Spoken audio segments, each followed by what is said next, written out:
Hey there guys, what is up? In this video, we are going to show you how to set up your company in Bookipi. Now, once you logged in and you go to your dashboard, right?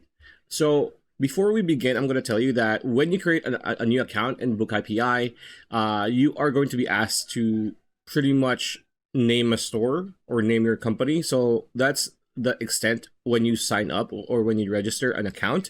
But if you want to actually set up your company, you want to go to your dashboard, and here look towards your lower left corner of your screen. If you hover, it says your profile, so click on profile.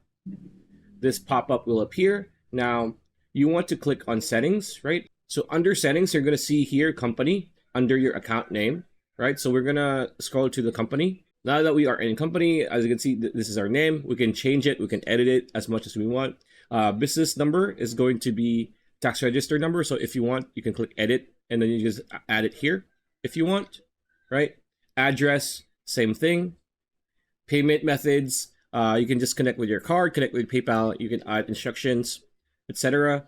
Region and currency, so countries are configured, so you can set that up wherever you are. Language, whatever you want. Currency, wherever you are. If you're in North America, of course, you want to be USD or CAD. If you are in Europe, it might be pounds or sterling, or and currency format, same things. And then date and time, this is practically where you're at right now, and date format, there you go.